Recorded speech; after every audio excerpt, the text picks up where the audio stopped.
Question हमारे पास given है, find the maximum number of electron in chromium atom which have m is equal to -1 and s is equal to +12 but n is not equal to 2.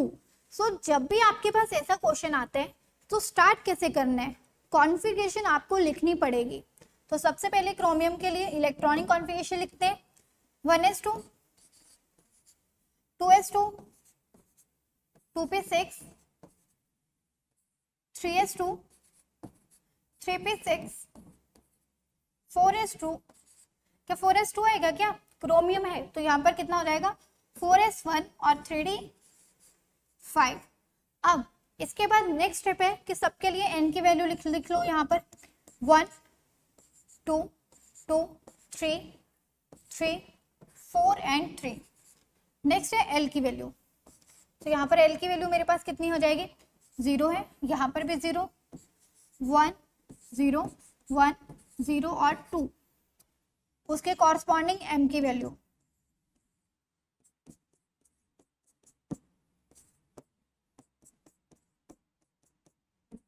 चलिए, तो ये हमने m की value भी लिख ली.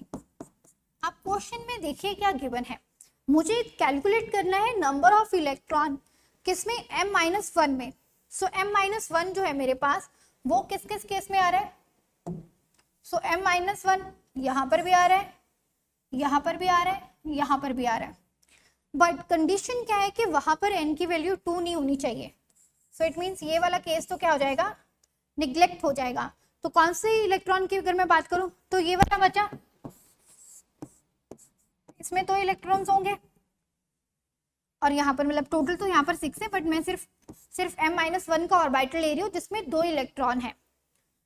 अब एक और कंडीशन है कि स्पिन की वैल्यू प्लस जो है वो सिर्फ और सिर्फ क्या है, +12 है. सो इट मीन्स यहाँ पर मैं सिर्फ एक इलेक्ट्रॉन काउंट कर पाऊंगी. सो एक इलेक्ट्रॉन यहाँ से हो जाएगा और एक इलेक्ट्रॉन यहाँ से हो जाएगा. तो टोटल कितने इलेक्ट्रॉन जाएंगे, 2. तो आपका आंसर इसका क्या हो जाएगा, 2. तो क्वेश्चन है हमारे पास, maximum number of electron in iron which have L is equal to 2 and same spin. So सबसे पहला काम है कॉन्फ़िगरेशन लिखना. L की वैल्यू 2 मेंशन है तो मीन्स ये d ऑर्बिटल की बात कर रहे हैं. सो यहाँ पर हो गया 1s2 2s2 2p6 sorry 2p6 3s2 3p6 4s2 और 3d में कितना हो जाएगा 6. अब यहाँ पर d में कितने इलेक्ट्रॉन आगे, 6 आगे. तो आप क्या बोलोगे, हमारा आंसर हो गया 6. बट नहीं, मेरा आंसर होगा 5. लास्ट लाइन पढ़िए, सेम स्पिन. सो क्या बोल रहे हैं, सेम स्पिन के भी तो मुझे लेने हैं. तो सेम स्पिन में तो मुझे कौन से मिलेंगे, ये 5 मिलेंगे जिनका सेम स्पिन है और एक 6 मैंने फिल किया, इसका ऑपोजिट स्पिन रहेगा. सो इट मीन्स यहाँ से आपका आंसर हो जाएगा 5, 6 नहीं होगा. सो आंसर हो जाएगा 5. सो क्वेश्चन है हमारे पास, number of unpaired electron in manganese +7. So manganese +7 के लिए मेरे पास कॉन्फ़िगरेशन क्या होगी, मैग्नीज का एटॉमिक नंबर रहता है 25. सो कॉन्फ़िगरेशन होगी 1s2 2s2 2p6 3s2 और 3p6 4s2 3d5. अब यहाँ पर कितने, +7. तो सबसे पहले इलेक्ट्रॉन किस में से जाएगा, 4 से, फिर जाएगा 3d में से. तो यहाँ पर कितना हो जाएगा, 0 हो जाएगा. अब इसकी कॉन्फ़िगरेशन 3p6 तक होगी कि यहाँ पर कोई अनपेड इलेक्ट्रॉन है, कोई भी नहीं है. तो ए के लिए वैल्यू कितनी आ जाएगी, 0. अब बात कर लेते हैं second, number of D subshell electron in chromium. So chromium में मेरे पास एटॉमिक नंबर 24 और कॉन्फ़िगरेशन रहती है आर्गन 4s1 3d5. सो डी में कितने इलेक्ट्रॉन्स है, 5 है. तो बी की वैल्यू आपके पास कितना आ जाएगा, 4 आ जाएगा. अब नेक्स्ट है हॉफनियम, एटॉमिक नंबर रहते हैं 72. सो यहाँ पर मेरे पास कॉन्फ़िगरेशन क्या होगी, ज़ीनॉन 6s2 4f14 और 5d2. सो आपको यहाँ पर क्या बोला गया है, आपको यहाँ पर किसके लिए एफ सब शेल में कितने इलेक्ट्रॉन्स हैं वो पूछ रहे हैं, और उसके लिए सी, सो सी की मेरे पास वैल्यू आ गई 14, और एक्सप्रेशन है मेरे पास 14 से माइनस किया मैंने बी कितने 5 और प्लस किया ए कितना है 0, तो यहाँ से आपका आंसर कितना आ जाएगा 9। तो क्वेश्चन है हमारे पास, इसमें क्या है, how many subshell are possible in n shell, so n shell में कितने सबशेल होंगे। सो सबसे पहले तो देख लेते हैं कि शेल नंबर कौन सा है। सो एन की वैल्यू 1 के लिए रहता है के, 2 के लिए एल, 3 के लिए एम और 4 के लिए रहता है एन। सो इट मीन्स यहाँ पर शेल नंबर 4 में पूछ रहे हैं कि कितने सबशेल होंगे। सो ये चीज हमने देखी है कि 4, चलिए सो ये चीज हमने देखी है कि जितने नंबर ऑफ शेल होंगे उतने नंबर ऑफ सबशेल होंगे। सो वो एक बार यहाँ पर दिखा भी देते हैं, जैसे 4th शेल है मीन्स एन की वैल्यू यहाँ पर कितनी है 4 है, तो एल की वैल्यू कौन क्या क्या पॉसिबल है 0 to n - 1, 0 1 2 and 3, so means यहाँ पर क्या क्या पॉसिबल होगा 4s 4p 4d और 4f। सो ये सभी मेरे पास क्या है 4 सबशेल इसमें पॉसिबल होंगे, तो आपका आंसर यहाँ से क्या आ जाएगा 4। तो क्वेश्चन है हमारे पास, find the number of exchange of electron associated to L is equal to 2 in nickel, write your answer as a sum of digit, you get the single answer। ठीक है, तो हमें तब तक सम करना है जब तक हम सिंगल डिजिट का आंसर नहीं मिलता हमें। चलिए, तो इसमें करना क्या है, मुझे सबसे पहले कॉन्फ़िगरेशन लिखनी है। 1s2 एटॉमिक नंबर 28 रहेगा, 1s2 2s2 2p6 3s2 3p6 4s2 और 3d8। अब किसके लिए पूछा है एल की वैल्यू 2, सो एल की वैल्यू पॉसिबल 2 किस में होगी डी में होगी। सो यहाँ पर सिर्फ मेरे पास एल की वैल्यू 2 है, बाकी और किसी केस में नहीं है डी। अब मुझे यहाँ पर देखना है एक्सचेंज कि यहाँ पर कितने एक्सचेंज पेयर बनेंगे 1 2 3 4 5 6 7 और 8।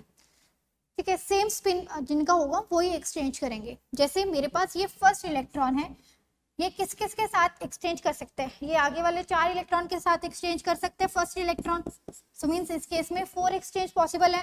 सेकंड इलेक्ट्रॉन के लिए ये कितना एक्सचेंज कर सकते हैं 3, और थर्ड के लिए कितने हैं, थर्ड इलेक्ट्रॉन के लिए 2 एक्सचेंज जो है वो पॉसिबल है, और फोर्थ इलेक्ट्रॉन जो रहेगा मेरे पास इसके लिए कितना रहेगा एक्सचेंज 1 एक्सचेंज पॉसिबल है। सो इट मीन्स यहाँ पर टोटल एक्सचेंज कितने हो गए, यहाँ पर हो गए 10। अब हम बात कर लेते हैं बाकी जिनका स्पिन ऑपोजिट है इनसे।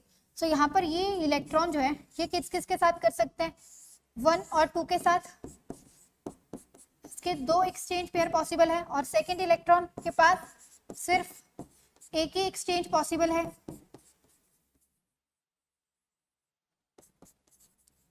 सो इट मीन्स अगर मैं ओवरऑल देखूं तो ओवरऑल मेरे पास कितने एक्सचेंज हो गए, टोटल मेरे पास 13 एक्सचेंज हो गए। सो इनको आपको क्या करना है, ऐड करना है, जब तक आपको सिंगल डिजिट नहीं मिलता। तो यहाँ से आपका आंसर कितना हो जाएगा 1 + 3 करोगे तो 4 आ जाएगा। क्वेश्चन है, the spin only magnetic moment of manganese +2 is √x। हमें पता करनी है ये x की वैल्यू, नॉट रूट की, हमें सिर्फ और सिर्फ x की वैल्यू पता करनी है। अब देखिए मैग्नीज प्लस कितना है 2 है, कॉन्फ़िगरेशन क्या होगी आर्गन, 4s2 से तो इलेक्ट्रॉन चले गए, 3d में कितना 5, इट मीन्स 3d 5 मीन्स यहाँ पर अनपेड इलेक्ट्रॉन्स कितने हैं 5 है।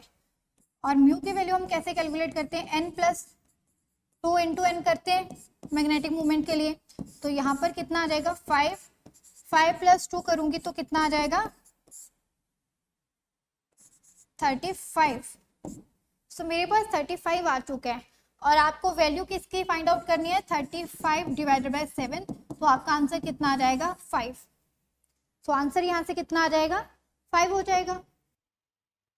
सो क्वेश्चन है हमारे पास, find the number of sets of isostere. So isostere कौन से होंगे, आइसोस्टर होंगे जिसमें नंबर ऑफ इलेक्ट्रॉन भी सेम हो और नंबर ऑफ एटम भी आपके पास क्या हो सेम हो। सो चलिए सबसे पहले देखते हैं N2 में और CO में, यहाँ पर इलेक्ट्रॉन्स कितने हैं 7 इंटू 2 कीजिए, यहाँ पर आ गया 14 इलेक्ट्रॉन, यहाँ पर 6 प्लस 8 किया तो यहाँ पर भी आ गया 14। क्या ये आइसोस्टर होंगे? इसके लिए एटम भी चेक करेंगे। सो एटम देख लेते हैं। सो एटम मेरे पास कितने हैं?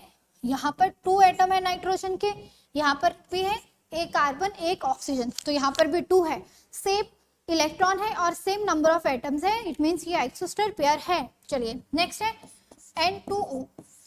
सो यहाँ पर देखो नाइट्रोजन 7 प्लस 7 इंटू 2 प्लस यहाँ पर 8 किया, 14 प्लस 8 यहाँ पर कितना आ जाएगा 22 इलेक्ट्रॉन्स।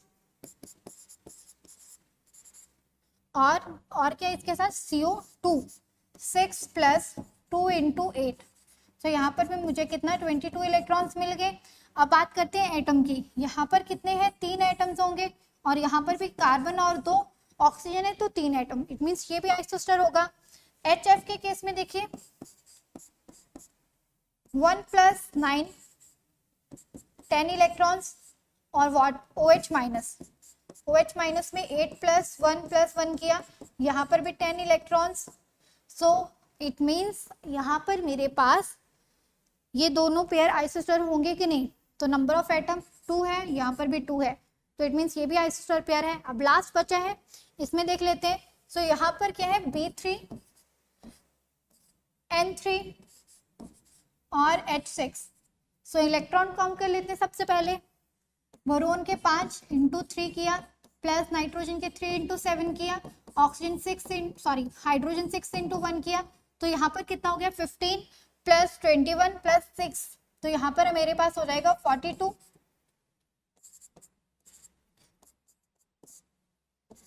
हो जाएगा मेरे पास, ठीक है। और सेकेंड HC6 और H6, तो यहाँ पर कितना हो जाएगा 6 इंटू 6 36 प्लस 6 किया, तो यहाँ पर भी 42 इलेक्ट्रॉन्स आ गए।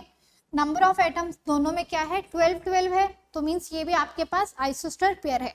तो आपका यहाँ से आंसर कितना आ जाएगा 4 आपका आंसर आ जाएगा।